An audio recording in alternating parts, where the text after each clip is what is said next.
Hi Mark, my name is Doris. My student number is S04411031. The video title is Jack Ebrahim. I'm the son of a terrorist. Here's how I chose peace. On November 5, 1990, a man named Yosayed Nasser walked into a hotel in Manhattan and assassinated Rabbi Meir Kahane, the leader of the Jewish Defense League. Nasser was initially found not guilty of the murder, but while serving time on lesser charges, he and other men began planning attacks on a dozen New York City landmarks, including tunnels, synagogues, and the United Nations headquarters. Thankfully, those plans were followed by an FBI informant. Sadly, the 1993 bombing of the World Trade Center was not. Nasser would eventually be convicted for his involvement in the plot. Sayed Nasser is my father. I was born in Pittsburgh, Pennsylvania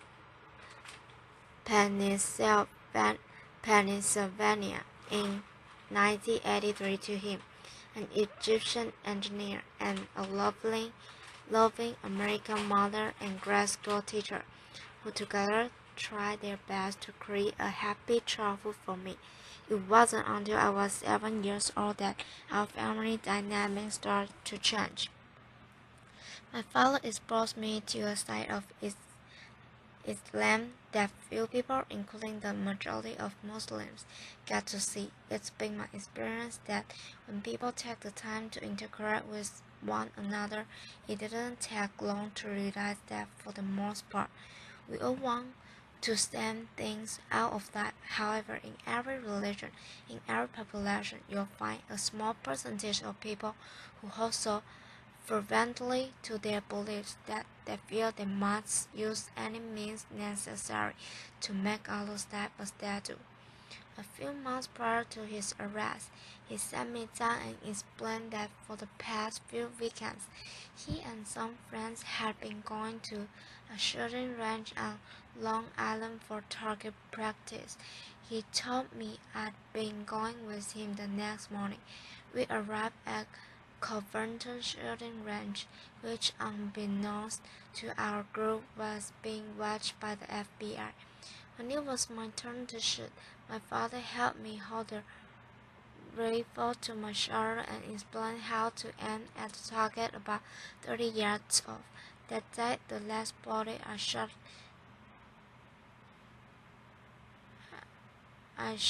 hit the small orange light that sat on top of the target, and to everyone's surprise, especially mine, the entire target burst into flames.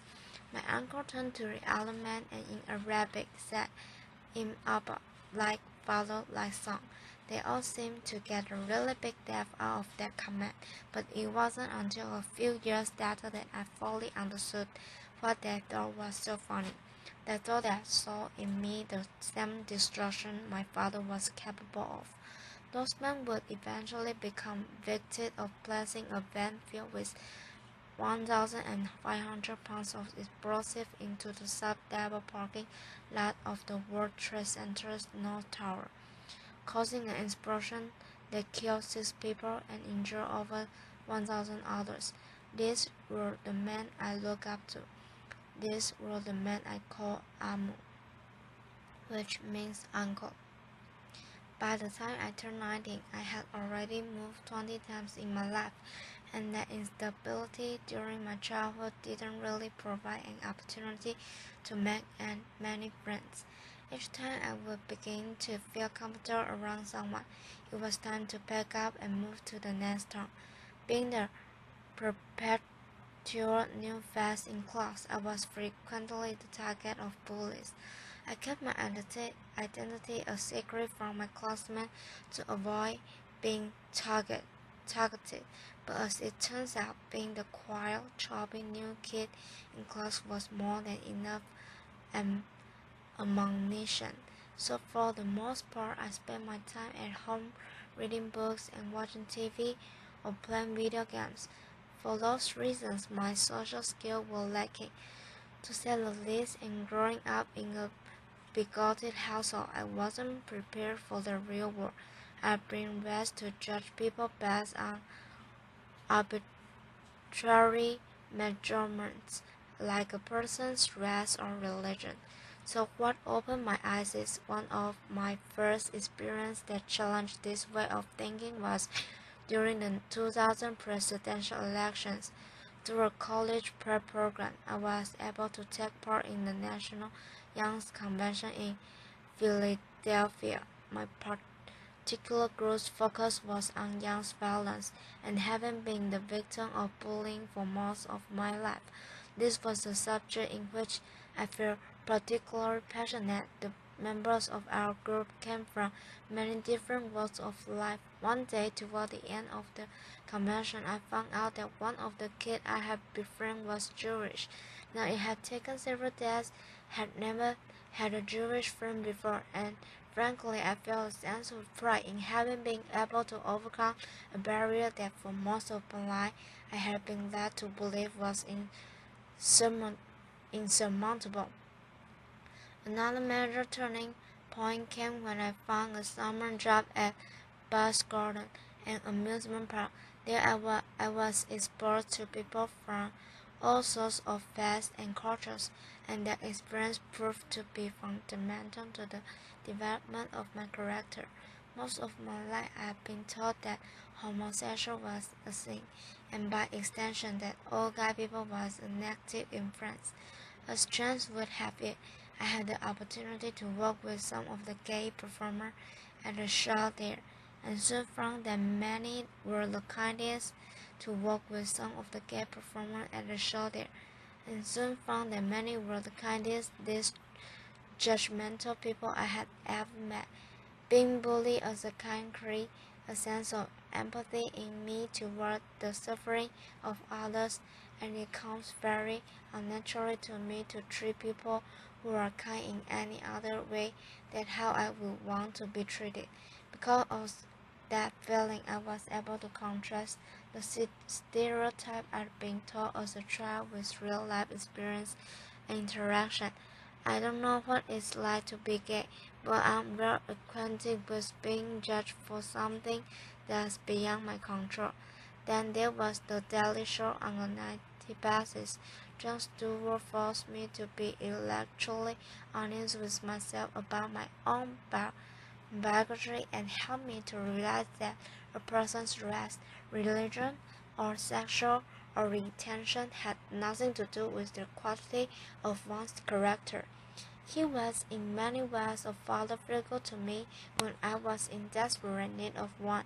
Inspiration can often come from an unexpected place, and the fact that a Jewish comedian had done more to positively influence my worldview than my own extremist father is not lost on me. One day I had a conversation with my mother about how my worldview was starting to change, and she said something to me that I will hold dear to my heart for as long as I live. She looked at me with the weary eyes of someone who had experienced enough dogmatism to last a lifetime and said, "I'm tired of hating people." In that instant, I realized how much negative energy it takes to hold that hatred inside of you.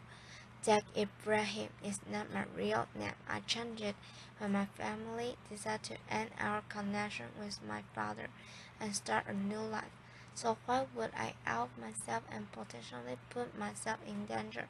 Well, that's simple. I do in the hope that perhaps someone someday who is compelled to use violence may hear my story and realize that there is a better way. That although I have been subjected to this violent, intolerant ideology, that I did not become fanaticized. Instead, I choose to use my experience to fight back against terrorism, against the bigotry. I do it for the victims of terrorism and their loved ones, for terrible pain and loss that terrorism has forced upon their lives. For the victims of terrorism, I will speak out against these senseless acts and condemn my father's actions. And with that simple fact, I stand here as proof that balance isn't inherent in one's religion or race, and the son does not have to follow the way of his father. I am not my father. Thank you. Applause. Thank you, everybody. Applause. Thank you all. Applause. Thanks a lot. Applause.